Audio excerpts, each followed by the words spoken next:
예, 수험생 여러분 안녕하세요. 자, 이제 첫 번째 시간입니다. 이번 시간에는요, 본론에 들어가기 전에요, 좀 예비학습으로서 좀 주변 얘기를 좀 하고 가겠습니다. 대부분 행정학의 첫 페이지에 행정이란 무엇이냐, 행정의 개념적 정의, 그 다음에 이제 정치와 행정, 행정과 경영, 그 다음에 행정의 변수, 과정, 이런 내용을 이제 소개하고 있는데, 그 내용을 얘기하기 전에 좀 주변 얘기를 좀 먼저 해놓고 가겠습니다. 오늘날 행정 현상이 굉장히 방대하고 또 기능이 굉장히 넓어지고 있어요. 따라서 순수한 행정 이론 그 자체의 바운더리만 가지고 봐서는 해결이 안 되는 영역이 너무나 많이 있습니다. 그래서 좀 포괄적 이해가 좀 필요해요. 첫 번째는 이런 내용입니다. 행정은 국가작용 중에서 일부입니다.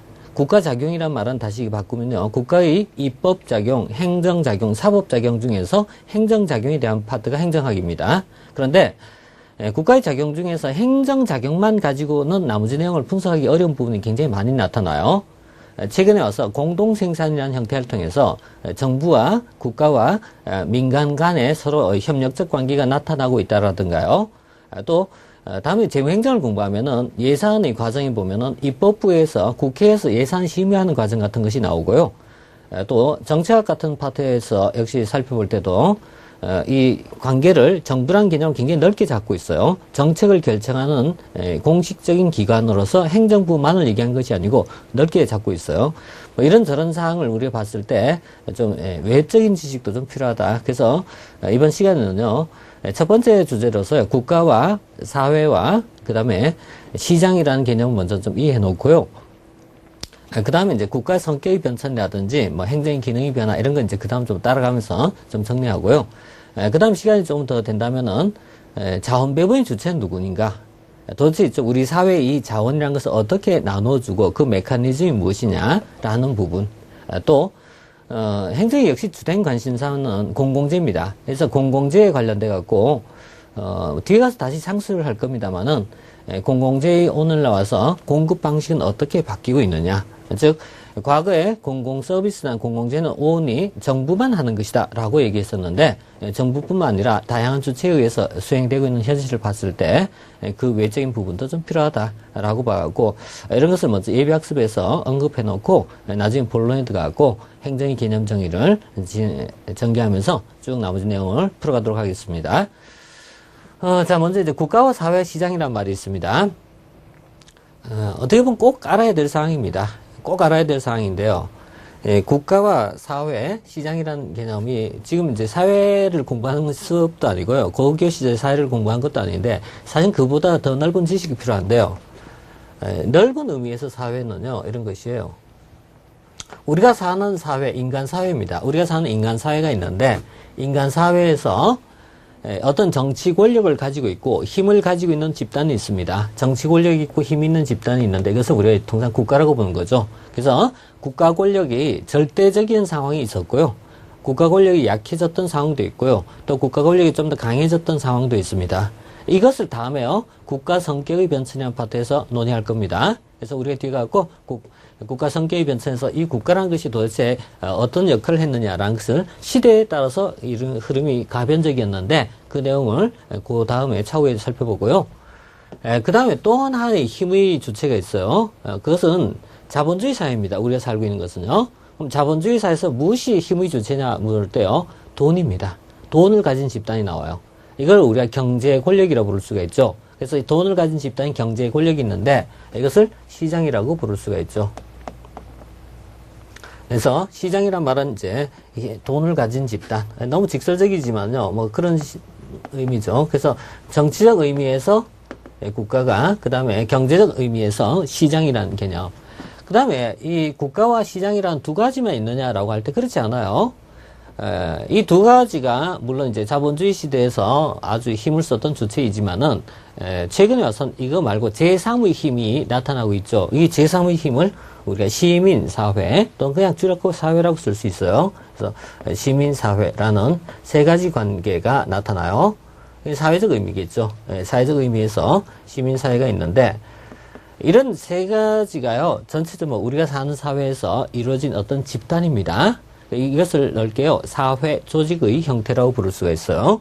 지금 얘기한 것이 뭐냐면 사회 조직이에요. 그래서 우리 사회의 사회 조직 형태로서 무엇이 있다? 국가와 시장과 그 다음에 시민사회가 존재한다 라고 봐요. 이렇게 이제 세 가지 주체가 우리 사회의 어떤 보이지 않는 큰 힘인데 이들의 관계를 가지고 우리가 이제 앞으로 전개합니다. 그래서 때에 따라서는요, 얘들과 얘들의 관계가요, 서로 막 견제적 장치, 비판적 기능, 감시적 기능, 이런 견제적 기능도 있고요. 또 하나는요, 서로 협력적 관계도 나타나요. 그 협력적 관계를 설명하고자 하는 것이 뒤가 있고요. 거버넌스, 뉴 거버넌스라고 부릅니다. 초기 좀 어렵습니다. 어려운 거 아닙니다. 우리 사회에서는 이런 있죠. 보이지 않는 사회 역학관계 속에서 이 주체들 간에 세 주체들 간에 어떤 있죠. 상호 연결적 낀 부분이 나타나고 있고 그 연결적인 모습을 뭐라고 표현한다? 거버넌스라고 부른다. 그래서 거버넌스는요. 그냥 이제 알기 쉽게 국가와 시장과 그 다음에 시민 사회 간의 어떤 협력적 네트워크 연결이라는 얘기죠. 네트워크를 우리가 이제 거버넌스라고 표현합니다. 앞에 더 붙이면 뉴 거버넌스가 되는 거고요. 뭐 오늘 와서 거버넌스나 뉴 거버넌스나 그런 말을 해서 구분하지도 않습니다. 구분하지 않고 전체적으로 그냥 거버넌스라는 말 속에서 통칭하고 있습니다. 자, 그럼 이제 이 중에서 이제 첫 번째 국가에 대한 것이 나오는데요. 사회과학의 대부분은요, 사실은 국가에 관련된 부분을 가지고 발생했어요. 그것이 정치학이든 또는 법학이든 간에요. 행정학이든 관계없이죠. 종래 국가의 관계 속에서 국가는 어떻게 구성되어 있고 국가의 이 기관은 무엇이고 라는 식으로 전개한 것이 일반적인 형태였고요. 이 시장의 논리 경제에 대해서는 아예 학문적으로 경제학이라는 파트에서 별도로 논의할 뿐이지 우리의 논의 대상을 하진 않았는데 행정학을 공부하면서부터는 이제 이것을 어느 정도는 알고 있어야 돼요. 뭐 다는 알 필요 없지만요. 어느 정도는 알고 있어요. 이해만 하고 가시면 충분합니다. 자, 국가란 말을 이제 잠시 볼게요. 국가라는 개념은 여러 가지 의미가 있어요. 이것은 정치학적 의미, 법학적 의미, 뭐 사회학적 의미 여러 가지 있는데 지금 그것을 논의하고자 한 것은 아닙니다. 다만 국가라는 실체는 있다는 것이죠. 그죠? 국가라는 실체는 있는데 힘을 가진 집단은 있는데 국가는 국가의 실체를 유지하기 위해서 그 내부적인 기관을 두고 있어. 이것은 이제 국가의 기관 또는 통치 기관이라고 부르죠. 국가의 권력을 통치 권력이라고 부르죠. 통치란 말을 과거에 많이 썼는데요.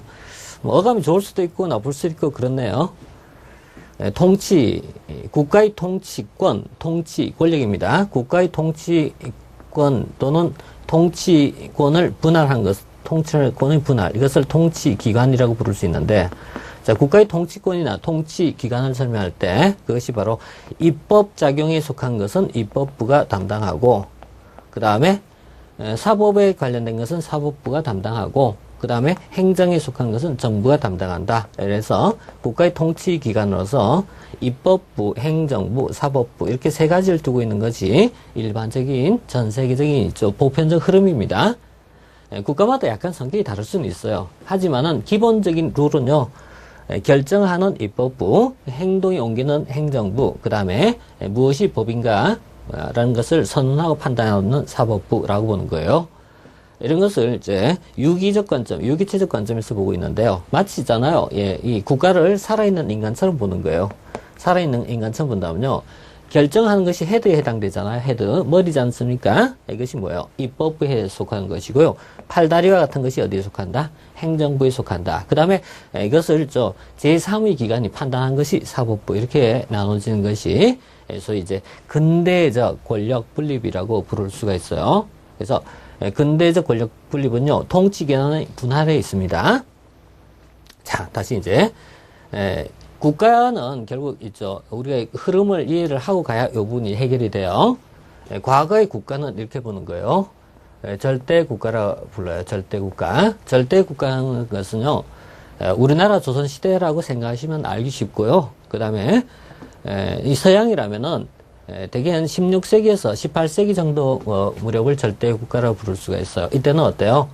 통치권이 분화되지 않았어요. 그러니까 통치권이 분화되지 않았다라는 내용은요.